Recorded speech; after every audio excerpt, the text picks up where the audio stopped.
Nei te ata o ngā raukura. Tēnā,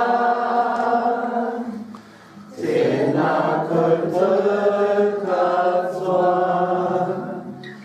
ngā kohi kohinga, I te kahurani.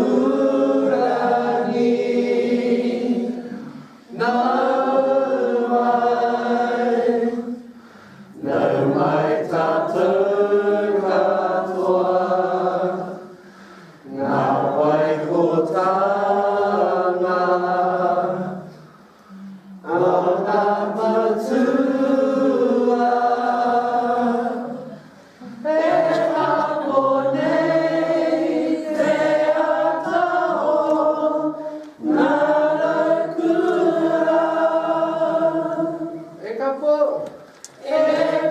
po nei te ata o ngā raukura.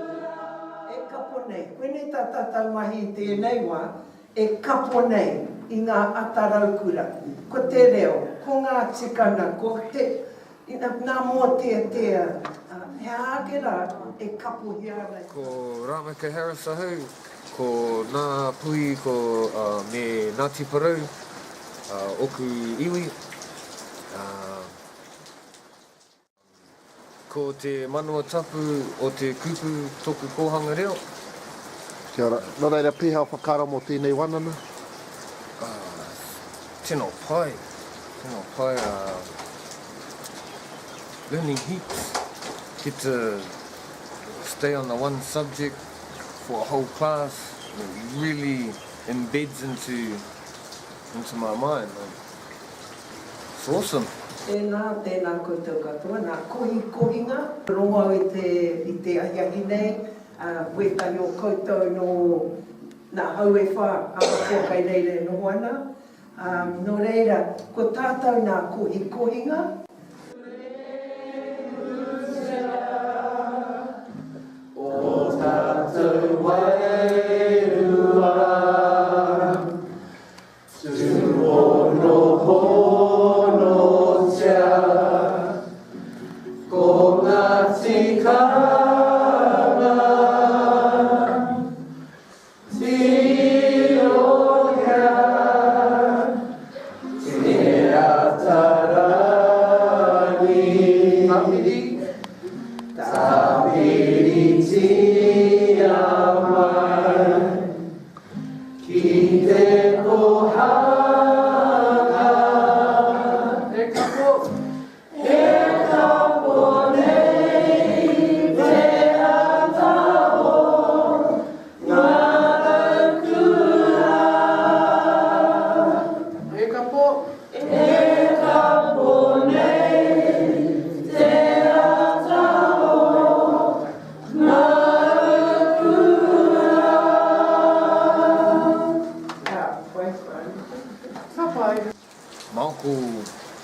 My uncle Donald, he passed away last year, and I felt bad that I couldn't stand up and mihi and kōrero.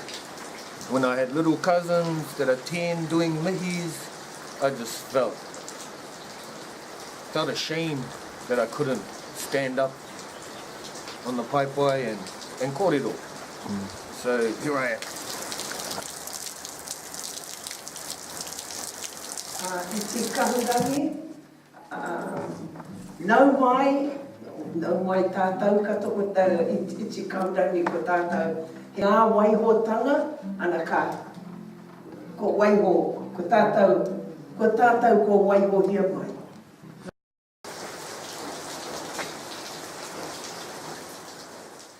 Ko Jamie tuku ingoa, no Ngāti te wharitoa hau, ko te koanga reo hoa ni wai te tamarai. I tātou ki ngā kaupapa o te Ata Raukura, I rere pai te reo ki ngā wāhi katoa,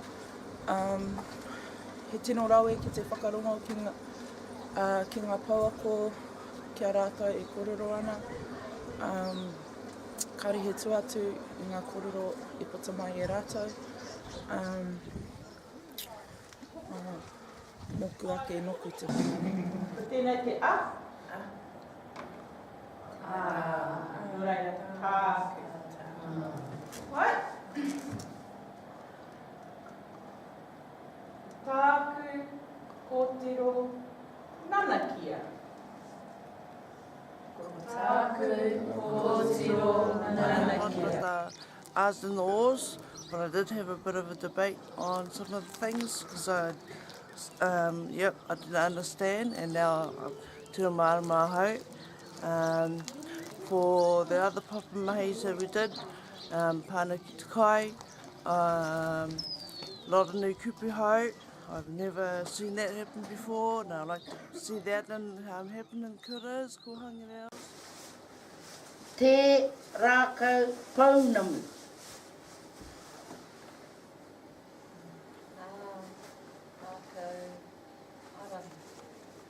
Te rākau uwhai. Ngā rākau au. Te rākau pero.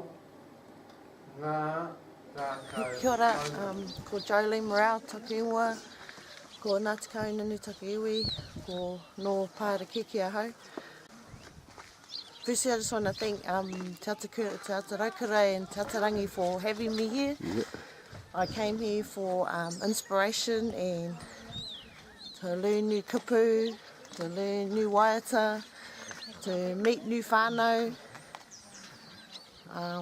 Because I've got 10 babies, and the last one's still in kohanga, and by the time she's my age, she'll be fluent in te reo Māori.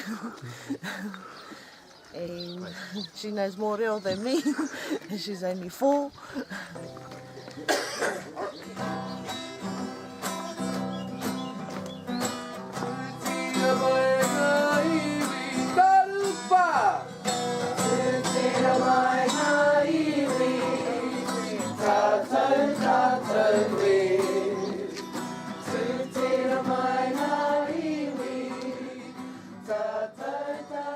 Ora, ko Harmony Swan tōku ingoa, no Ngāti Kainunu ahau, he kaia whina ahau ki te kōhanga reo o te wānanga whare tāpere o Tāki Sydney. He maha ngā kupu hau ki ahau, ngā pauako, pai ngā mahi o ngā pauako, ngā kai. Kai a te maramatanga, a me te aroha, e ngā iwi ki a tapatahi, ki a kotahi rā, tātou e. Ia, kia ora. Kia ora, ko Rōpiri Rowie ahau. Kia ora, ko Te Amu Jackie ahau. Kia ora, pēha kia korua te wānanga?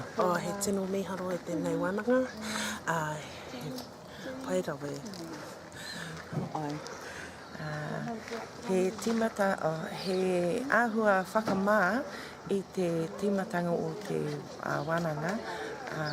Hoi anō, he āhua pai ino.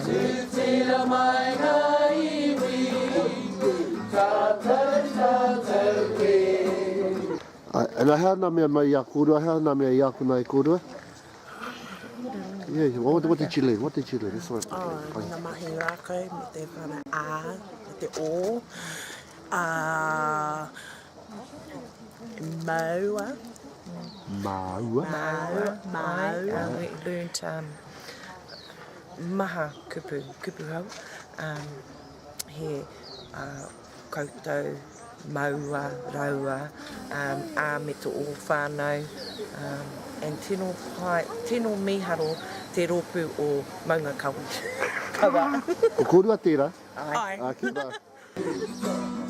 Tira mai ngā iwi, tātou e.